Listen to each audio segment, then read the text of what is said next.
Ok, nous excusons. Nous avons été momentanément interrompus. Nous allons poursuivre. Et il y a des personnes qui ont reçu de faire. Mais est-ce qu'ils ont fait comme le maître voulait?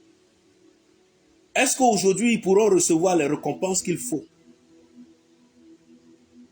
C'est ça le véritable souci.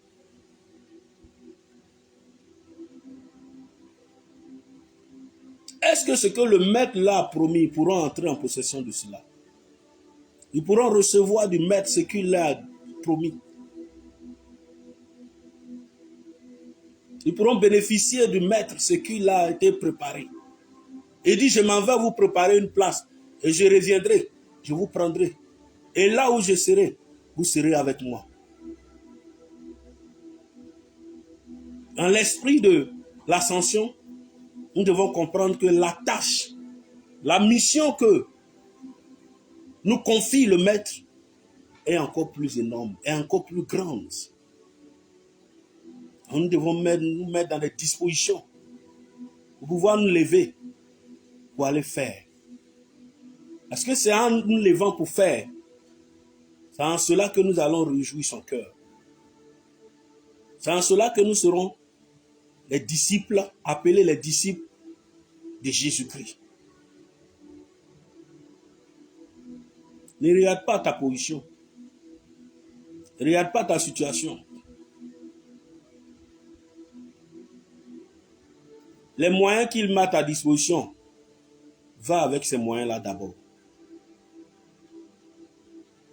Il est capable de t'accompagner. Il ne va pas te laisser. Il dit, je suis avec vous. Quand tu le dis, ce n'est pas pour faire plaisir à un homme. C'est la vérité. Nous devons nous disposer véritablement à servir Dieu selon lui et non selon les hommes. Nous devons arrêter pour certains à nous servir de Dieu, mais servir plutôt Dieu, selon Dieu. Tant que nous allons nous servir de Dieu, malgré nos œuvres, malgré nos richesses, malgré nos biens, nos possessions, nous ne serons pas en train de réjouir son cœur. Nous aurons travaillé en vain. Nous aurons travaillé en vain. Aujourd'hui, il y a des jeunes serviteurs qui ont commencé l'œuvre et qui sont minimisés, qui sont rejetés. Les gens se moquent d'eux parce qu'ils n'ont pas assez de moyens. Parfois même, on ne les calcule même pas. On ne les calcule pas.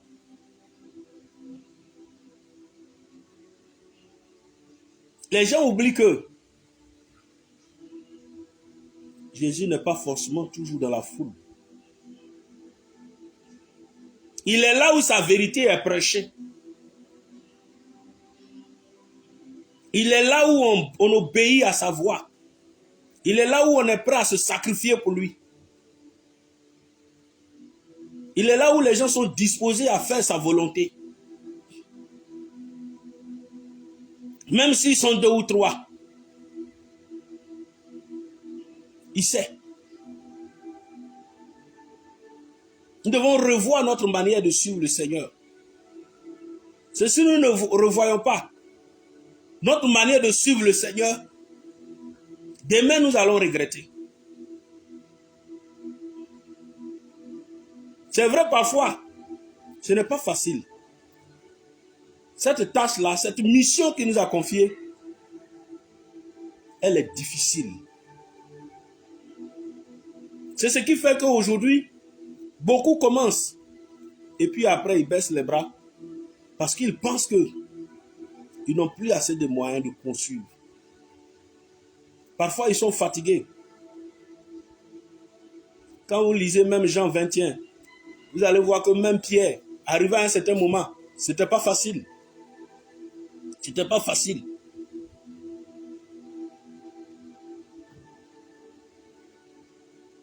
Il a fallu que, par la résurrection du Maître, Les 40 jours là, avant qu'ils soient enlevés, il a fallu qu'ils viennent régler certains détails avant de partir. Parce qu'ils étaient tous désemparés. Il y en a qui étaient fatigués. Il y en a qui étaient à bout de souffle. Tout comme aujourd'hui les disciples parmi ceux-là, qui le savent sincèrement. Je causais un jour avec un pasteur qui dit qu'il est dans une localité où il n'y a pas d'électricité. Il a pour simple lumière, la lumière de son portable pour éclairer sa chambre pour dormir. Ces personnes, parfois, on ne les voit pas. On ne reconnaît même pas leur mérite. Mais ils ne servent pas Dieu pour que leur mérite soit reconnu.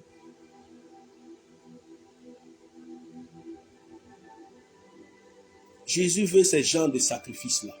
Jésus veut ces gens de personnes-là qui sont prêts à tout et qui comprennent que la mission qu'il leur a confiée là, ils n'ont pas laissé tomber le jour où il est monté. Dans l'esprit de l'ascension se trouve un engagement sérieux, une prise de conscience de notre position actuelle pour nous lever pour aller faire là où le maître nous a laissé le travail. Parce que demain, lorsque nous serons devant son trône, il ne nous dira pas combien de voitures nous avons achetées étant sur la terre, combien de maisons nous avons construites, combien de villas, comment tu as mené ta vie. C'est la question qu'il va te poser. Combien d'âmes tu as gagné? Si on gagne des âmes et que par la grâce de Dieu, nous avons eu des maisons, nous avons eu des voitures, c'est une grâce. Mais ce ne doit pas être les biens terrestres qui doivent nous faire courir. Et pourquoi dès maintenant, pour ceux qui sont encore dans l'erreur de servir leur ventre, de se servir de Dieu, qu'ils apprennent à servir Dieu plutôt que de se servir de Dieu. Aujourd'hui, le faux est beaucoup sur la place. Les gens veulent en prendre et entendre le vrai message pour leur salut. Lèvons-nous et annonçons au monde entier de ta position, là où tu es, partout où tu es capable, je dis bien, tu es capable d'annoncer le message de salut. Dans ton voisinage, dans ta maison, Acte 16, verset 31, crois au Seigneur Jésus et tu seras sauvé, toi et ta maison. Tu peux commencer là où tu es. Tu peux commencer dans ton salon. Tu peux commencer dans ta cour. Tu peux commencer au travail. Tu peux commencer dans ton voisinage. Tu peux commencer dans ton village. Tu peux commencer dans ta ville. Tu peux commencer dans ton pays. Et tu iras loin. Et il va t'accompagner. Parce que c'est pour lui que tu fais. Ce n'est pas pour un homme. Que le Seigneur nous bénisse. Qu'il nous donne la force, la sagesse et tout ce qu'il faut pour rester dans l'esprit réel de l'ascension. Tout en nous souvenant que, en nous rappelant que le Maître est parti effectivement un jour. Mais quand il est parti, il nous a encore rendus plus responsables. Il dit, quand j'étais avec eux, je faisais. Maintenant, je m'en vais. Ça veut dire que notre responsabilité devient encore plus grande. Que toute la gloire revienne au Seigneur. Merci. Merci à tous ceux qui nous ont suivis. Et merci de nous lever dès maintenant. D'aller travailler pour le Maître. Parce que le temps est arrivé, maintenant nous n'avons plus le droit de nous asseoir. Et nous donnera la force de réussir. Tout ce qu'il a commencé avec nous. Avec son esprit, il est capable de nous accompagner. Merci pour ce thème que Dieu nous a donné de développer. Nous allons nous retrouver dès 20h30 pour un autre thème qui est le choix de tu es le choix de Dieu. Tu es le choix de Dieu. D'ici là, portez-vous bien et que la grâce du Seigneur soit avec vous et demeurons attachés toujours à notre Dieu tout en lui faisant confiance pour tout. Il dit il est avec nous, il est avec nous, il ne nous abandonne pas. Merci, au revoir.